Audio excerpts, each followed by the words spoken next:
Wasn't that 2020 in the LJL? Like, that's a long time ago in a very different Time is region. immaterial to such wondrous things.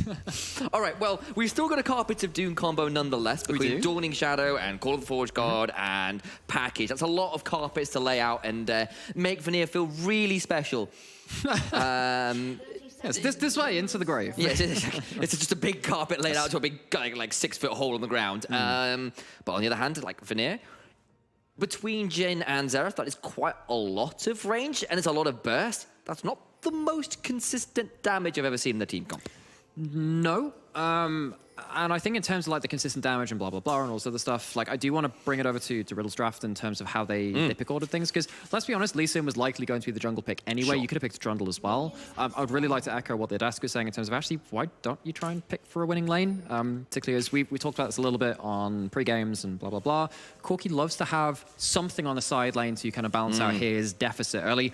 And something like a Xerath gets even worse at that point. I mean, the Xerath we saw earlier missed most of the W's at level 1. Actually, Sahira just missing that one there. That's a little unfortunate. But if you start tagging this poke early, Corki can't help the jungler. So if side lanes are losing, they can't help the jungler either. You're playing at such a deficit at that point that MC would be in a real tough spot. Picking that on in 4 instead of the Lee Sin and giving maybe a counter matchup into top, I feel like Riddle gave up a bit of a freebie there.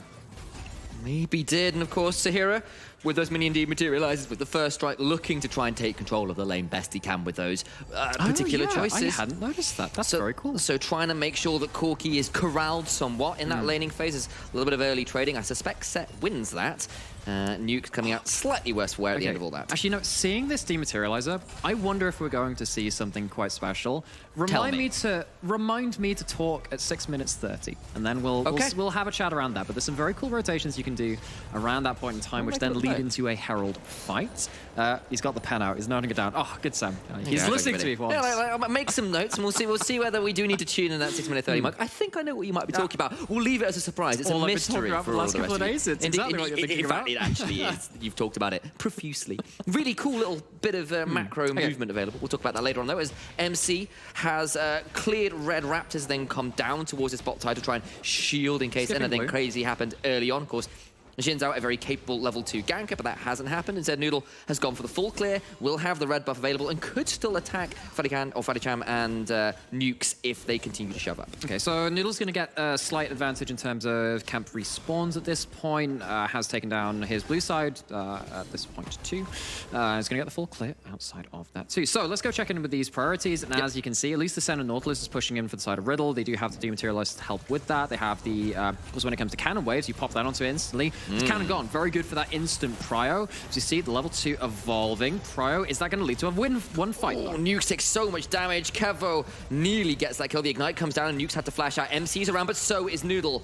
It's going to be a 3v3. Will Noodle flash the wall? He'll decide against it with the ward in that Tri-Brush. Decide against the chase, but that is summoners down in favor of Vanir. It is, and now you have no pots left on your support, 300 HP. You're relying on center Qs, and look at that mana bar. It's not sustainable. Noodle sat on a ward, Lee Sin not heading down there. Watch for Quickseth. Flash for the face breaker. Flash back. Deadly Flourish, a sidestep, but the wind becomes lightning. Turnaround damage, nearly enough, but not quite there. The CC couldn't lock down the side of Vanir for long enough, and they pick up first blood. Don't know what the communication there was, but there's a ward in Tri-Brush. You see him there. You know your Lee Sin is not coming down. He's pathing back up towards mid. He doesn't want anything part of this. 3v2, easy kill to come down. Senna's out of lane, and that early push, which Riddle wanted to play around, is now been staunched in that bot lane. And I've kind of wrote down it here in my notes. Noodle is the tip of the spear for Vanir. Yes. He gets so much done for this team early. Part of so much first blood. In fact, I believe for the longest time, Vanir had a 100% first blood rate. They lost it, I think, in their last game, but Noodle's been a huge part of that.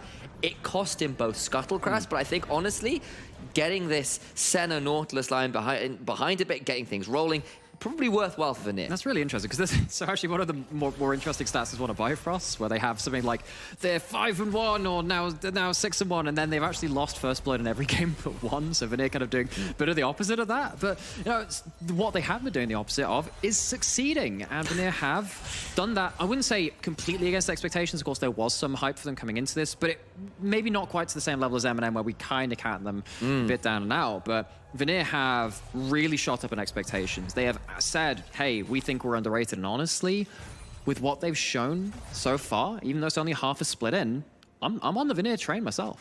If Vanir win this game, they'll move to 5-2. They'll be one game behind X7, JDXL, Bifrost, those cream of the crop teams that we've seen here in the NLC Div 1 that seem kind of a ways above the mere plebeians below them. And like, I exaggerate somewhat, but Vanir definitely putting their hands up as a dark horse to be joining that upper echelons of teams. Yeah, and we'll get back towards what's happening in the game a little bit. It's been a little bit slow, so we get a chance to kind of wax lyrical about this, because obviously on the other side, Riddle, you know, long-time standing NLC team in their own right, I don't think anyone expected them to be struggling quite as much as they are. What I've kept returning to in my casts, and what we've seen here too, is like, they've had some great performances from the likes of Fatachan, from the likes of MC, from the likes of Kags, blah, blah, blah. But are they all doing it at the same time? Well, not to the level to succeed in the NLC this split. I'm personally of the belief that the NLC's level has actually stepped up quite a lot this split. We have some great talent coming in. We have these teams which look cohesive, they look dangerous, and Riddle hasn't been able to fight with all of them all this time. The question is, in this game, falling behind early, are you going to be able to make yourself that platform to play off of and get these stars shining? 6 minutes 30, and time to see a little bit of a reset here from the bot lane.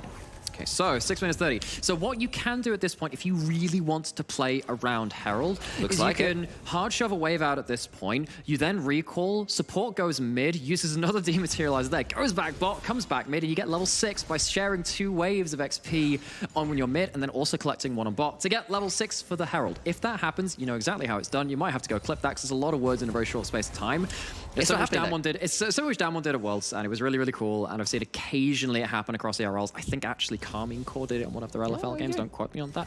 But it's one thing which you occasionally have seen. You're like, huh, how did you get ultimate for that fight? Well, that's exactly how you share some lanes with mid by shoving it at a certain point and using those DC synchronized waves to get to the right place at the right time. And the hard shove did come through. The reset did come through. You saw an initial move towards mid lane from Quixith, but decided against it, went back towards bot lane instead, and deciding against, like, deliberately funnily XP towards the set. And sadly it's not going to happen, because you need to be there for the I think it's 7:09, I believe, is the mid lane crash. 7:09, very specific timing. So as much as I would love to nerd out about wave timings and stuff like this, I don't think it's going to happen at this point. No, it's not. You can see Nuke Sat at level 4. I don't know if Sat is actually half level. Actually, you know what? Quixith might have been able to do it. I'm actually, we'll see if he pulls it off. Well, of course, actually, the kill XP he's got the kill XP, so maybe with that, might just hit it in time. Going to head towards, maybe not the Herald, but perhaps the Dragon. No, they're all roaming up this way. Going to leave that alone. Come on. Kevo's here as well. There's maybe the mid lane wave.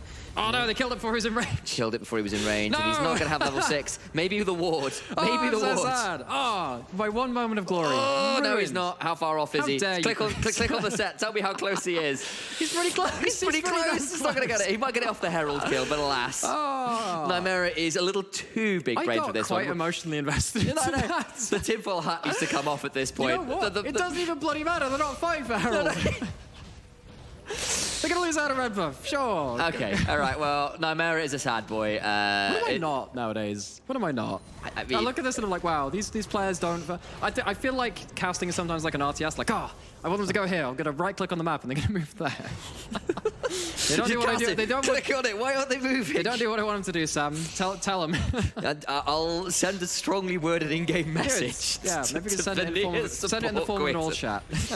Well, the package got used over the Dragon, and Riddle will trade Herald for this Dragon. They managed to get the red buff steal as well, and honestly, relatively even trade across the board there. Okay, so first package used from Corky. Now Riddle probably just want to play it a little bit slow. They'll want to play responsive to the side of this Herald, look towards where that's going to go. If you get gold, and more importantly, actually, I think if you manage to get the Senna and the Nautilus out of lane with a good Herald push, things can start falling apart quite heavily for Riddle, because Senna is meant to be this kind of champion that isn't easy to upset. Is continually getting a lot of passive value from the souls and all this other stuff. That Herald has a chance to blow this open unless there's a better option mid, which of course mid outer turret tends to be the golden prize of the early game. All right, still. This Xerath, behind in CS again a little bit, hasn't necessarily managed to hold the Corky that accountable in lane, and pick twice a day, which again, bit of an unusual option, not a hugely common pick, at least as it had stood. And I'm not sure as yet whether the value has been there from what I've seen thus far. And speaking of a lot of that value of that, Xerath as well, because you're very right to bring that up, is that if you start pushing in, taking crushing trades, landing all your skills at level 1, I mean, we kind of see the likes of someone like Tempt pushing the envelope on what you can do on something like a Syndra. Xerath has to do this, though, as part of his champion. You just need to hit stuff. If you start pushing up, getting vision because no one can leave their turret, it means that suddenly MC, who's playing with losing lanes on multiple sides of the map, can't get that angle onto you. You start going to objectives, start stacking them up, but now you've lost first dragon. You did get the Herald, that's good, but that Herald needs to be good enough now to give you a bulwark, give you some safe space for the Xerath to start free firing. Okay, so another farming center worth pointing out. That's not fasting, it's the way it's kind of been at the minute with the way center currently is. And feasting center, indeed. Eating well from these minions, doing just fine. Not that high on the stacks, of course, because, of course, is farming, has some of them. But Noodle has got themselves a Herald in inventory. Might be looking to drop it down towards this bot lane, although with a little bit of a time, I might save it for Dragon. Okay, so I'm trying to remember the timer of what Slowq had on the last package. That was the last Dragon, so he used it back then. So, yeah, so you are going to have the... I was just remembering when he used it, I was like, huh, you're going to have to go back and teleport back in. Obviously, we'll probably be able to pick it up just beforehand. Fatachan picking up yet another wave of turret, not falling behind in CS, kind of ready to turn up to the next one. I think that's what Riddle are really waiting for, because, you know, you're talking about the Xerath being behind in CS. Well, Slowq has got a, you know, most of the way towards that mythic item, has themselves a decent amount of CS too. They're ready to fight, but you can't give up mistakes like this. Go! Flash into that Haymaker, Facebreaker, Showstopper combo. Okay. I got them the slight wrong way around, but actually he's alive, and now Noodle's coming across, but remember, the curtains are calling. In comes Xerath. Here comes the artillery! And you can heal them, dial in the artillery call from downtown. Gonna get onto Nuke as well. There is MC, but I don't think he necessarily wants that. Noodle still has the Crescent Guard available and just pick up 2 kills. But it was just there on a plate for you, Riddle. You don't have to take risks. Fatachan thinks he's safe, just absolutely isn't. This was a time where you could try to, you know, just try wait for that next dragon. Try and just put things on, just put the brake on, slow things down. Vanir pulled the trigger. They pull up on another one of these nebulous mistakes, which has happened in the NLC and been punished so harshly. MC now trying to defend this Herald push. I just don't think he's going to get it. They'll probably get a hold of this whole tower. They get the first turret. There's the teleport down. It just about completes before the he teleports in and he's recalling. That's such a sad situation. Like, I'm not quite sure what they thought they'd get out of that. Yeah, me neither. Me neither. That's the thing, because now you don't have a teleport for the next dragon. They're going to lose plates top as well. You're losing plates top. Of course, this is going to be the Aftershock as well. Not Aftershock, the Demolish on Nile, who's got a decent amount of HP. Yeah, that's a plate gone. So you've lost first tower, you've lost plates, and as much as we know Vanir's early game to be a source of power, we know Vanir, you know, the V-shaped logo, we made some jokes about that, saying early game, great, mid game, has some issues, late game, wow, they're really good at team fighting. Well, Riddle just kind of made that early game that much worse by their own volition. Unfortunate series of play there by Riddle. Fatachan gets caught out. MC tries to defend the tower. They're calling the teleport, and they're now down around 2,500 gold here at the 13.5 minute Maybe mark. you don't want to recall in a trap then. You might have been a mistake. They're going to reset. And of course, Dragon spawning in about 30 seconds. Bushes of lava. Just about be around in time, but got to see now whether either team particularly interested in starting up. Of course, Riddle got the first dragon and maybe looking to start stacking those out. So, speaking of this, actually coming into this fight, itemization looking okay for Riddle. They do have first mythics onto, well, I mean, everyone but Kex, and they've built themselves up their second tier boots. So, well, or rather, they have a tier in inventory, so that's fine. I was looking over at Nilly and I'm like, oh yeah, he's the one with second tier boots. But Riddle do have the items to fight. We do have a text flash channeled the other way. Cooks is looking for an angle, does not find it. Trying to buy access to the river are Riddle. And here begins the Dance of Dragons. Well, never mind the Game of Thrones reference, because this might be a bit of a battle turning up. I was going to mention that battle and realize that's probably inappropriate for broadcast, so do with that as you will. The battle of the very bad people. battle of inappropriate people. Slowq, though, off the back here with a package it off vision. That's such a good angle onto Camo. Knocks him towards the team. Flashes away, avoids the call of the forward core, but the Carpets of Doom is so damn strong. Quicksith goes down. Nearly going to get slowed as well by the piercing darkness. Sahira, though, trying to turn around some of this damage, and Riddle managed to pick up the second dragon off a wonderful flank angle from Slowkey. Where is the counterplay, Sam? There isn't any. I want to talk to someone in an authority at Riot. Where is the counterplay? I mean, Kevin It's gets a out VIP alive. treatment is what that is. Look at the amount of carpets they rolled out, not just the one. Sam, I don't know if I want to be a VIP if that's the treatment you get. I feel like I'd rather be a P, just a person. Just a person. A VRP, a very regular person. Because that is not... I mean, Kevin gets out with a life, as you're saying, actually ends up...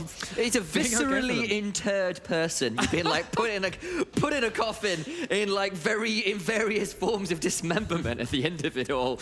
And they're going to teleport a Slowkey, going to be next on who that list. has got flash, but the curtains are being called and he's able to get towards the wall. Quicksith, not going to be quite enough in range. I think you just need to go towards the wall, gets pulled back, going to get knocked up and knocked down. Showstoppered away. He's got himself an immortal shield bow and might just about survive. This is taking a long time. That was a surprisingly long amount of time actually to finish it, but he does go down. Fourth kill over, and it was Cavo who picked up the kill, which is not a bad person to get them on. At least there's counterplay lacking on both sides. You can like, wow, what's happening with all these carpets and stuff? All the ultimates come out the other way. Okay, you're just as bad as the other team. We're gonna go shut up about that now. Everyone's a very important person. Even you, chat. You're okay. Chat is considered one singular person. And I like to think of it like a hive mind. Right. You know, like the hunters in Halo, and they're just like a giant bunch of... Yes. Okay, I mean, maybe not the most flattering comparison, but they are a giant colony of like psychic worms. I like to think chat is our own like personal My friend, hive of I suspect you may have put yourself in a lot of trouble. Oh, look, something's happening on the screen. Second Herald goes down to Vanir, who picked up with Slowkey down. Not going to follow you down that track because I value my Twitch chat experience and don't want to be flamed for that comparison. They're going to summon the second Herald up topside and pick themselves up tower number 2. Riddle yet to secure one for themselves. Of course, Slowkey got punished for shoving down bot, trying to get secure one earlier. They haven't had prior to do that. They haven't been pushing with the Corki, even though that the CS has been up on that front. Senna's been stuck under turret. Kex has been set under the turret of the Ornn as well. Yes, they have made their way down to a couple of fights, but actually they're looking to get right on top of this Xerath, but are you even going to force flash? Yes, you are. They do get the flash. Noodle's going to come forwards now. Remember, there's turrets available, and now Kex taking a lot of damage. Gets knocked off the tower. A lot of damage coming force Kex to flash, and the arcane barrage starts flying right at the arcane. Not quite enough damage, and Kex gets out alive. Oh, he hits the level 11, so has the extra shot. Only connects with the 2. Maybe a third would have taken them down. Heal comes through from center on the queue, and that summoner spell, but a little bit of a dive too deep from Riddle, but at least they get the flash away from the Xerath. Very important thing to watch out for. Xerath struggles to play the game without that summoner, and when you have a flash on a lot of your engagements in Riddle, that gets even worse. But what they're not lacking is range as Quicksith comes in behind, looking to slam them down with the Showstopper, now caught under tower. A lot of damage comes through, the Haymaker comes through. Now MC is in, but has to go straight back out. Safeguards away. Kex is here, but has to immediately disengage, and it's just a pick for Vanir. It's a pick for Vanir, but this is coming off of Siege from one side into Siege from the other side, trying to find these rotations and faults. And Riddle, as we said, they overengaged. They left themselves without a real ability to fight the elongated fight at that point. Corki didn't really want to commit back to that. Wants to just farm out a damn side lane for once. But because of that, Vanir will take their reward in the mid lane out of turret. And as we saw, I mean, the reason Corki was top is because, I mean, Slowkey had to go answer whatever the heck was happening in that top lane inhibited turret. Clearly wasn't paying enough attention because somehow, some way, drawing very weird comparisons to Twitch chat. That's a lot of damage done to that top lane inhibitor turret. I'm aware it's 5 games in for me. It's only 2 games in for you. So, but hey, the hysteria has set in. Sometimes. Sometimes. I appreciate the fact only sometimes. Thank you very much. Production come in and say it was the 3rd charge of the Herald, which of course they did summon top, but it managed to get through 2 towers. I thought, because obviously we panned away, that turret, like, that Herald got I don't think anyone stood at that value. tower long enough to get that damage. It's probably a Herald at this point. Yes, there you go. A little bit. So Kex is going to go farm up some of their jungles' camps. As one of the problems with losing this many towers, including like an inner tower even on that top side of the map, access to jungle camps can get really difficult now because of the long-range follow-up of the Jhin, of the Xerath. Heck, if a Gragas body slams over a wall with the ult too, there's a lot of follow-up damage which can make you feel not so very much at home. But, well, Ornn can do the same thing, looking to catch out the Gragas. Nilo flashes, but still gets knocked up. They're going to get packaged on as well. The cast comes through. Slowkey avoids the arcane barrage. Noodle now potentially looking to come in here and pinch them off. 4v5, though, is the current state of the game, and with 5 seconds till this Ocean Drake, Riddle looking like they've probably just about secured themselves Soul, or at least a 5v4 fight. Okay, they've got the Soul point on the table. Ooh, That's so much damage. Early. That's the W you lose early. A lot of damage coming through. The Dawning Shadow out as well.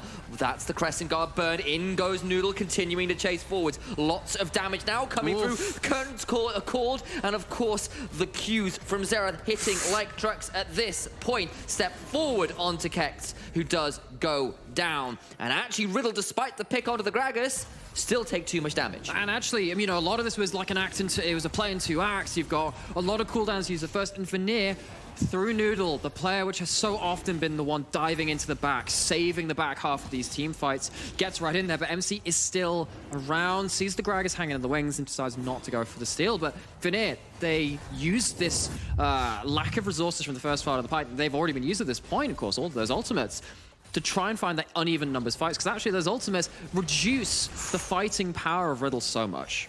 Arcano Pulse, it lands originally and gets so much damage to Slowq, and then from here you think, maybe they can do it, because there's just so much damage. Because you know that the set is basically going to be CC'd into death, has to pop the WL, it's not like the massive shield either, but the damage is already there. But you see what Noodle's doing, massive value from the core drinker, heals up, good third of his HP, but it's at this point, you're like, okay, sweet, they've actually managed to do the damage. Even losing so many people, I think it's a very heads-up play for Vanir to realize, actually, you know what? We don't care about the deaths we've given up. We have the fighting power to keep going. And that between Arcano Pulses and the curtains being called, just so much range to throw down this poke. It might not be a Corki, but Xerath is doing just fine right now. Well, speaking of that, Corki has gone for the fleet. It's not the first strike to give you that flat damage up on that first hit every so often. And it's also not the Ludens. It is going to be the shield bow, because when Corki goes into poke, and because Corki is one of their traditional weaknesses in that poke build themselves, is being poked themselves, because they don't have the sustain to keep through it. Shield Blow solves that. They still have a lot of damage. They still get to use the package on the timing windows where it is so important. But of course, that does mean that you do lose out a little bit in that war of big old guns. And the thing is, you've got probably longer range backlines in Vanir than Riddle does, even with the Corki, honestly. I mean, Senna eventually, if the game gets really late, of course, with that infinitely scaling attack. Okay, when you're actually farming, like, strictly get that. Wow, but 70-minute game, but you're hitting from across the world. I feel that's probably like the kind of extraordinary edge cases which is just like all but impossible to see. Yeah, just Mac round spinning up, just like boom, got this railgun coming. I mean, at least you've always got the old one. Indeed. When your autos turn into that, that's when you really need to be afraid. Yes. And of course, aside from that, of course, Slowq, if he's stepping forward to be in range to throw down those rockets, he's starting to get in range of things like Xin Zhao, Set, Gragas kind of being threatening then as well. So in some ways, like, Corki gonna have not the easiest time ever of being the... he's not uncontested, I think is the way I want to phrase it. If we're going to go talk about difficulties for these carries to Riddle, because of what Vanir have picked in terms of their own ultimates firing into the backline, actually one of the biggest picks into Senna when she was last meta, speaking about the other carry on Riddle, was Ziggs. And you'd see just all these Sennas going towards the Kraken Slayer into the Rage Blade because of the interaction, which was so strong back then. Still strong now, it's just not as untapped as it was. But Xerath kind of does similar, right? If you have a set setting them up by punting one of your frontliners right into your face, I mean, I can understand the same kind of logic in terms of Senna does not get to survive the long fights, does not get to fight front to back. I mean, obviously the artillery just ignores your front line.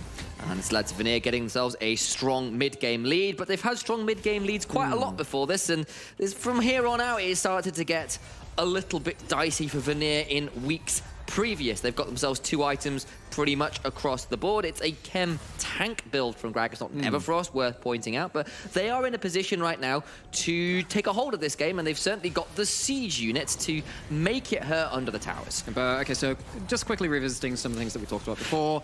See, Riddle's jungle, because they've lost so many structures on that side of the map, really hard to claim. You're losing two camps at once, losing the red buff, losing the Raptors. MC maybe trying to get a steal back. Not going to be able to get it, and now Slowq's caught out. Flash, showstopper, but here comes the rest of Riddle trying to punish. But the range follow-up is just so extreme. Slowq getting chunked out, but they've already got 1, and they might be here to get 2. Riddle so low. Dancing Feet's there, flashes away, the cast comes through, shut down, but the turnaround damage now very extreme. 2 people die though for Vanir because they absolutely tunneled to getting Slowq. They tunneled him, Slowq just dodged out 2 ults at once. I mean, what else can you say apart from the Corki outplayed you? Yes, it's a good collapse. You're trying to play around this area of the map where Riddle don't have that much control control over. But because of that, Vanir, who had control over the map, might have to cede some of this vision, some of their presence on the map before the dragon turns up. Riddle might be able to sneak themselves a sole point after that unforeseen victory. And Slowcue didn't even have to both flash, by the by. He's still got all of his summoners available. He's just sat there, like, each shot coming in, like, that's a good click, that's a good click. There's a lot of good clicks in there.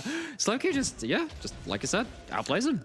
Now there's so many ultimates down. In fact, every ultimate down coming into this Ocean Dragon, which is spawning in 30 seconds. And I feel that Vanir probably not realistically in a position to fight it now. And again, Riddle managed to get free entry into this river because of the after effects of what they did from that top side play. Slowcue has the package, picks it up in time, able to start harrying around the fringes with that unstoppable ultimate or passive run. It's pretty much an ultimate in their on their possession as well. So Vanir responds to this, trying to get mid-pro, because getting mid-pro into walking into that river is one good way to kind of force Riddle between several bad decisions. If they lose mid lane into, in a turret, that could be quite difficult of fighting around Baron at that point, because you've got no structures outside your base on the top side of the map. And actually, that's what they are saying. Let's go up towards Baron, force the issue. Riddle have to respond to us. Between a Xerath and a Jhin, I don't feel like they've got the fastest Baron take ever. Yes, it's 25 minutes. Of course, the Leandries will help, but it's not going down at a particularly rapid rate. It will force Riddle to come on over, though.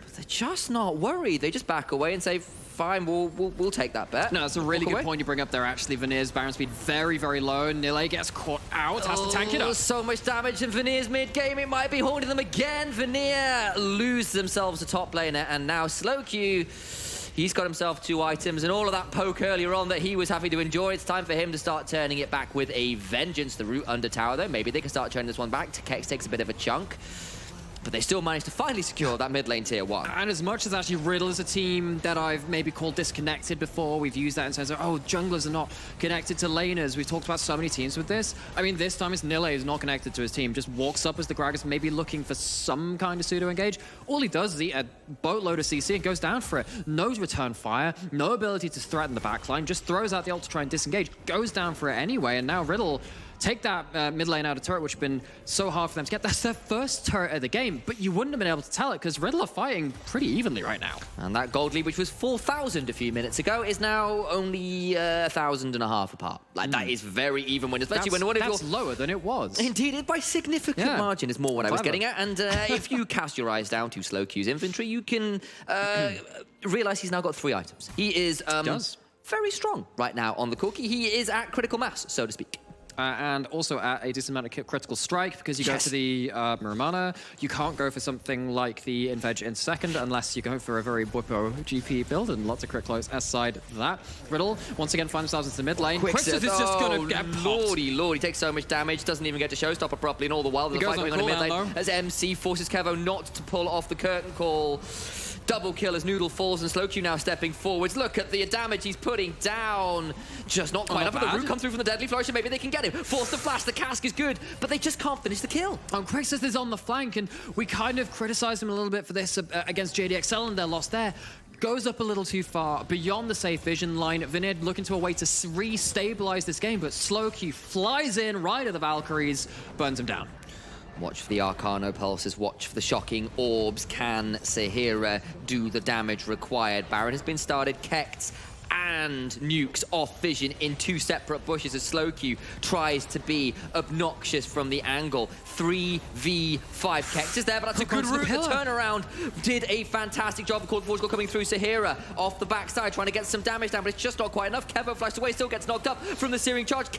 Quicksith is back in now. The damage starting to be pretty good. MC misses the Sonic wave, and the Baron has been taken. All the while, we didn't get to it when Quicksith gets a good haymaker, but it's only a 1-for-1 trade. Good stopwatch from Sahira stops MC being able to execute him, but Riddle get out with 4 and a Baron. But if you didn't have this gold lead, or rather like this gold lead demolished by Riddle, that fight could have been so much better for Vanir. That felt like the window of opportunity to keep fighting. Sahira, Kevo, not part of that initial engage, and they actually managed to survive right through to the end of it.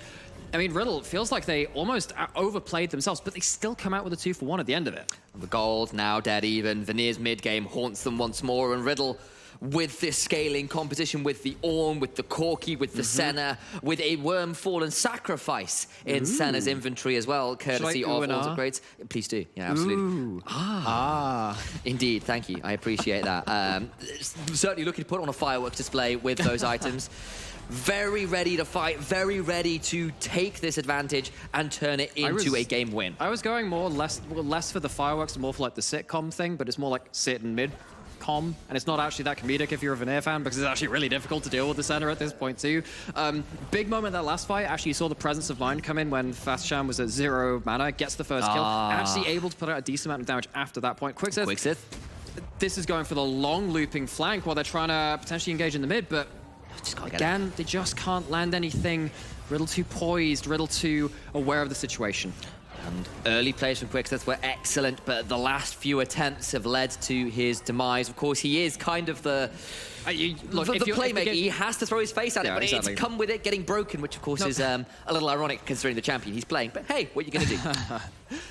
I mean, but I appreciate that mentality, because you can't afford to be a KDA player. You are going to have to use your face. You're going to have to probably give your life for the cause and try and find yourself some kind of engage. Quicksith once again sat there on the flank trying to find something, has a flash, can maybe cross one of these walls to see how much damage you can do throwing an Ornn or the like into the back of the team. Right, Quicksith, got to look for that angle, but here comes the Archon Barrage. The Ocean Dragon has spawned and Soul is on the line. Fatchan has to flash away. Look at Quicksith though. This is the flash over the wall! But all the while, Slowq's been shut down. It doesn't matter. They've got the Corki, and maybe a fell flash won't matter. In comes the Dawning Shadow. Still not enough. Kex taking so low. MC goes in, but look at the call of the Forge God. It's still going to be a little bit too late as Kex falls down over the wall. Goes Noodle. He's a danger Noodle at this point, and his bite is venomous. The wind becomes lightning. Nukes is knocked down, sent straight back to the depths, and MC is now hunting around to try and get something. And Vanir in the late game coming back alive. And Flubs aside, I mean, Vanir still approached that fight in a way which is good for them. Again, we talked about it in that Tribush fight a little while ago into this game, and actually the game's been going on for a little while now itself. The extra range to follow up between different parts of the fight. If you split the fight, Vanir are more likely to be able to impact another part of it once they have won. Gonna go get themselves a replay into this to see actually what happens on the other side of this fight. Obviously, we were very focused on what was happening with Quicksith. He takes up the Lee Sin ultimate. But while this is happening, double ultimates come up from Vanir, and Slowq doesn't reach them. Oh my days. Doesn't reach them with the package. Tries to get in, maybe just misjudges the range, gets absolutely blasted with the backline carries. Reminder that Kevo is at 5-0-5 with an Infinity Edge, and turns out they do quite a lot of damage at that point. Corki overdives despite a stellar game before this, gets punished. And that is a team fight win for Vanir when it was needed the most. I mean, I know Kevo's kind of been succeeding kind of quietly in this game, but that's actually not a slight against him. His gun is named Whisper after all. But that game was a bit of a bang from that one gun. And as I said, I mean, Slowq just... moment of madness, moment of miscalculation. I mean, if you do actually knock both those champions out of their ultimates, maybe get the burn onto both of them, maybe you can get some big turnaround damage. But yeah, just a flight too far. Fatacham, of course, taking so much damage the later this game comes. It's so hard for Senna to play the later with all this damage coming through, just so squishy. Down to half HP, but not dead. These ultimates this late game just don't really exist as a cooldown. You can watch Sahira's cooldown just tick down. And now you're waiting, because of course, if you're not playing around the package cooldown, as Kex is currently caught out, might have a Hex Flash over the wall. Yeah, it's a bit of an unfortunate place to be in. Flashes away from the Deadly Flourish, and maybe they're just trying to buy time. You can see the on the way things. Riddle are actually looking down the other lanes, trying to push in somewhere, but they don't have waves at towers. Kex is buying time, but buying time for what? Is it going to be enough time? They're trying to wait for the mid lane wave. Slowq, of course, is shoving in that top wave, and I think it might come at the trade of a top tier 2, and he just takes a while to kill. Will eventually fall here, surely. But to who is the question? I think they're trying to save it for Kevo if they can. He's just going to try and walk away. No, surely not. Seriously though, but this is Vanir. You have to finish this kill early. If you're going to commit that many people, you need to make sure it's finished cleanly. What it does mean, though, is, of course, Baron is spawning sooner than the death timer. They tried to wait it out. Okay, that's surely why. It means that actually Baron is spawning 10 seconds before he's alive. And maybe that gives an angle for Vanir to play. It costs them 2 turrets, though, so it's a bold trade. But maybe at this point of the game, the towers mean less. That's a very fair point. Thanks for calling that out. I'd actually missed that myself. Because, yeah, now you're going to deal with this point where you do have the Ornn teleporting late into the fight. problem still remains. You don't have fast Baron speed. You're going to have to take it down in a fairly short order. You have to do it in 10 seconds before Kex can teleport into that fight, and I don't think that's on the card. So actually, in the long run, Riddle get themselves some gold on the map. They get themselves even in that gold again. They lose their top laner. They do lose the flash for it, which is a little unfortunate, but they're not out of the game yet. Look where MC was hiding. He was waiting to see whether a Baron start would come through. Now he's looking for the long flank. He's going to walk through some vision shortly, but can he get a kick onto someone like Kevo, onto someone like Sahira? Look at that jungler, late game Lee Sin. It always happens this way. No, there's the ultimate, and they know where he is, and MC's going to come through, but all the while, Vanir's taking so much damage, he might be too late. Quix's into the backline. Look at the damage onto the center. She's still alive, though, and all the while, Quix's has now fallen. Nuke's taken so low as well. And Vanir are 4v5, but they forced the AD carry back. Kevo stepping forward so fast, so dangerous this late game. And somehow Riddle get away with no one dying, and they do take Quixith out for the count. And both of these teams are really struggling to land like a death blow, land something that's like a 4 for none, something which can actually lead to a crushing defeat, which can go through the base.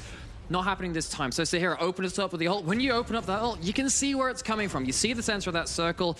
Quick bit of geometry, and MC finds them at the end of it, cancels out the right of the arcane. And MC is really doing his best to make a nuisance of himself in the back end of these fights. And all the while, yes, now there's a void staff completed for Siri. Yes, some of these items are continuing to come through. Jin at 4 items does a lot of damage. But you remember, you're against an Ornn late game. That Blood Ward has been an inventory for slowQ now for a while. That's going to be a big deal. I believe that's I think it's Ceaseless Hunger is the name of the upgraded Gore Drinker. Someone might have to check that one out for me. Either way, it's upgraded for MC as well, and those start to matter as well in terms of the scaling at this late into the game. And Ocean Soul would be on the cards for Riddle in 15 seconds. And I think Vanir are just saying, screw it, we want Baron instead. Let's see how quickly they can take it down. So Sahira's not there at the start of it, but remember, everyone's on high items now. Even if your team has a slow Baron speed, it's a lot of ways you can work it out. And, oh, the center is getting just artilleried. We say, oh my day, so much damage. Then Leandri's burn as well. She's going to heal up off the wave, but she's just not going to be available in the fight. MC over the back of the pit. All the while, slowQ is going to take the soul. Down it comes. Nile prevents that dragon. MC goes into the pit. He's going to be in his fight. Not secured somehow, some way. Jin secures it.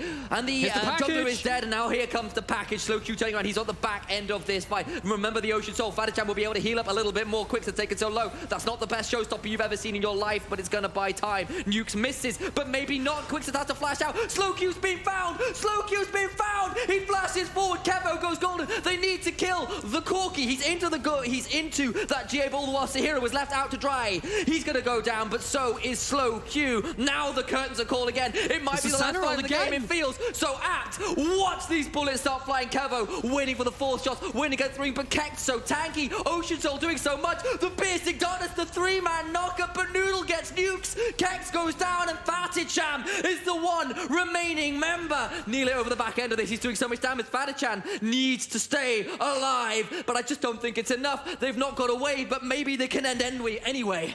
Oh, they're still chasing. Is Neil going to chase? He's got the dead man's, but is Senna going to be as his namesake? There's a wave. Oh, she gets out. She gets away. MC's respawned, and maybe they've chased too far. MC is here. They're going to try and trade it out. MC gets taken low. No, he has to flash out. Look at the damage from Kevo. He wants to get to final orders. Vanir goes down. He is dead, just eviscerated by Jin. Oh, last act. And the tension breaks again. Oh, it feels like a car chase. I'm not sure it's quite a high-speed chase as they're slowly crawling across the screen. And Vanir finally find a way to get into the base. They finally find a way to push Riddle back, but they've got the respawns now. They do. Remember, Quixith is dead, but so is Faticham, and the ult start flying again. Put your helmets on, bow down in your trenches, because the artillery is hitting like a truck. Oh, but they survive this one, and they have to back in somehow, some way.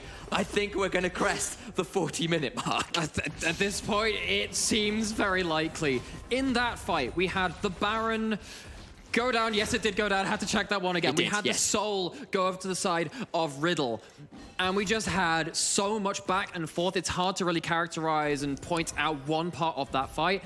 I think it has to be on Noodle. Saves his Q3. Saves that 3-talon strike to cancel the Valkyrie from slowQ. In fact, we're going to have the chance to see that now as this is the very start of that Baron fight, you see that, yes, it is a slow Baron, but it does have good secure with the 4th shot. MC gets in, but they just twin it up and eventually go straight the way down. Also have to talk about how Fastchan has slowly managed to get themselves back into the fight. They've been actually been out of a lot of these big fights, but this is the moment that we've been talking about. Just watch up towards the top of here. Noodle actually charged up their Q onto a ward, catches it there, Valkyrie cancelled, CC into GA pop. I mean, they do a good job of flashing forward, trying to take down something, but slow Q, I mean, just, yeah, gets completely shut down by Noodle. A game-winning bit of heads-up play perhaps there from Riddle, and the fight still continues. Of course it's not over. That's when killing a ward is actually worth it, by the way. Absolutely, and all the way Fadichan back up to full HP, having been chunked out twice in this fight, by the way. But, you know, Kex is tanky, but they just don't have enough, and we're back into life because that fight was so long. It goes on for another 30 seconds, and they chase all the way to the inhibitor we don't want to put it turret. as a standard as, like, running fights twice. No, we had that once with the Spectator bug earlier in the day, but let's not get too attached to that, as Riddle would love to be more attached to their base. They don't have a great deal of it left. Level 17 Jin with 5 items complete. GA's in inventory as well, so even if you blow him up the once, it's probably not enough. You saw what he did to the Senna there. Senna comes up to duel and loses it pretty damn quickly. You might not be the best tanker, but if you are squishy, you die to a shot. Yeah, but then you look at this Kex, this Ornn, this giant mountain stood on the front line, and no, it's not even Malphite. The more you upgrade items, the tankier you get, the more impact you have. He's ulting. The Ornn horn is summoned one more time. Noodle goes in, he goes taken so low, but look at the damage onto Nukes, and he's now taking so little damage because he's got a Crescent Strike. He goes forward and Nukes is down. All the while nearly going forward, gets the body slam onto Kex, but Slow Q and Fadicham, they're trying so hard to stay alive. MC looking for any angle at all, but he's just so squishy this late into the game. And the Arcano pulses continue to fly, the deadly flourishes continue to fly, and the range, the poke from Vanir is just so deadly. But what angle? It's a line. There is no angle. It's 100 straight That's degrees. a package. Slowq has the package. He's got it back now, but what can he use it for? Remember the last time he used it didn't work so well then. That's the Bellows Breath, the Searing Charge, the Arcana Pulse is not enough. Sahira's knocked up, empties into the back. That's the knockup. Noodle taken so low, but he's still alive at the back end of it. Kevo does so much damage with that 4th shot. Goes golden, does Noodle, but all the while, Nele has been taken out by Fadicham, and maybe Riddle will be able to ward off another take. They've lost another inhibitor, but maybe they can just ward off this play. They get away with it. They get Noodle, they take 2, and they're all respawned. It's a minute till Elder. Sam, I hate to break it to you. All the wave clears alive. All of the wave clears alive. We're still in it, baby. Noodle will spawn before Elder Dragon, but it will be 10 seconds he has to get towards the pit. I think we're looking at an Elder flip. I think we're looking at a Baron flip. It's going to happen. But the thing is, now that Slowq picked up the package and the defense of the base will not have it for the package. Now, as we said, last time was a bit of a misfortunate, kind of an unfortunate kind of instance where he jumps into the backline and they absolutely turn around with all guns blazing. But, I mean, these fights are lasting to the point where Ocean Soul is getting insane value. Now, it's not often in the current metagame that we see fights last for a minute. We last for 30 seconds even. When it comes to this, though, we can see Fastchan being able to get multiple HP bars throughout that fight. And Kex, oh my lord, he's level 18. He's upgraded all of his team items, getting 10% of resistances and HP for each one. He's a monster! That is a full item Corki. There is no more space in that inventory, but the Arcane Barrage Fastchan taken so low. Look at the currents being called. You can feel the shockwaves from here. So much damage comes through, but Fadichan stays alive. The cooldowns really aren't that long at this point. Noodle's on the flank, he has an ult! There's the call of the Forge God. They're gonna hook onto Quickset. I don't think it's needed, and it's just not gonna work. They're gonna miss it out. Quickset's still alive. Look at Kevo on the backside. Nukes gets the hook, but he's so much damage to flanking Jin. What is this? Fadichan flashing forward, trying to get the kill. Kevo has to throw down the captive audience as they kill off Nile. And somehow, some way, it's 2 dead for Vanir, and I just don't know about that flank, Kevo. But why is he there? Why is he there, Sam? Why is he on the other side of my screen? The inhibitor in mid lane is about to respawn. They're hunting for him. They're hunting for the AD carry. They're hunting for the Baron bounce. Kevo's on vision. He gets to speed up now. Fadichan over the wall. Maybe looking for a last embrace. Throws down another captive audience. He's so scary, even with the HP bar so low. Safeguard forwards Noodle, trying to get over and to get a hold of this Elder Dragon. He won't get there. Now he is surely dead to right. Elder was alive. It goes down, and that's been secured. And now they can go to the Baron. Double Elder buff somehow, some way end up in Riddle's hands. Okay, so I didn't know we were going to have scrim games streamed live on stream today because, oh my gosh, I don't know how much practice you're going to get out of a late game scenario like this one. Kemo is determined not to die, 10-0 and 7. But you have given over both super objectives at this point. You've given over yet another Baron. Given over the Elder. Riddle get to recall, get to come back on out onto the map. Enforce full items coming out very soon across the board from almost everyone in this game. And it seems like even though Riddle managed to wrangle back the early game deficit, they too haven't been able to cleanly close out these fights. The carries from Vanir have one death between them, one death onto that Xerath, which happened so much earlier into the game. How do you close down this artillery battery? How do you do it? Because we've been waiting for MC, and he's, yes, we said he's looking for the angle, but that angle seems like just like a straight line. It's 180 degrees in each, just across both sides. You can't go right down the barrels of them. You have to find some way right the way from the back, and he's been struggling so hard to land those all-important late-game kicks. And it's just about here. Riddle, if they can make the most of these buffs, maybe they can end it. But if they don't get enough, we're back to another even game state. Remember, there are 2 exposed inhibitors. One is still down right now for Riddle. Oh my god, the damage. It's so disgusting. Slow Q and Fatachan both choked out. They can heal it back up, of course. They've got the Ocean Soul. Maybe that will be enough. They lose the inhibitor turret. MC now taxis in a wave in the mid lane. Inhibitor exposed. But you've got the Ocean Soul. All of that poke, it has meant nothing. They've used their ultimates. They're not the longest cooldowns in the world, but they might be long enough. Structures falling once more, but this time in the Vanir base. They're going to try and shove in. They've got themselves so much poke, so much damage. Of course, that Ocean Soul coming in clutch. So much damage to come through. But if it lands a little bit more, maybe you can chuck it as Sahira is chunked. But remember, he's got the fountain to heal back up. But that might now be some damage onto the towers. One Nexus turret has fallen. The Showstopper into the backline from Quicks is trying to get some damage down. But they just can't finish the kills. Flash body slam. In goes Noodle. But where is Sahira and Kava? Where is the damage coming through? They can't finish up. GA is fucked. A Riddle somehow, some way, with an Elder Dragon, with a hope, with a prayer, will secure the game win in 46 minutes. And you know, most of the time with this kind of game, I say, oh, it takes them a while. It takes them more than just a small while. It takes them